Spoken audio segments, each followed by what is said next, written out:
Tento týždeň sa v zariadeniach Spojenej školy Junior Komplex a Čierny orol nesie v znamení slovenskej kuchyne. Je to už poradí 8 ročný, je to taká naša tradičná akcia.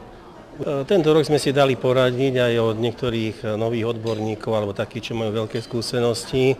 Je to teda konkrétne pani Jobiková z jedného známeho penziónu na Slovensku, kde sa dosť zaoberajú slovenskou kuchyňou. Takže sú to tradičné jedlá, trochu výraznejšie ako po iné roky je zastúpená baranina, jedlá z brinze a podobne.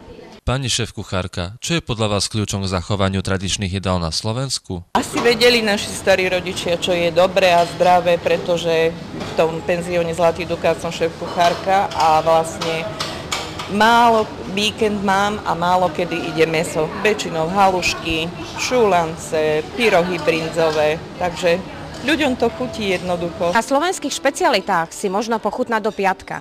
Marta Kanalová, televízia Gemerland.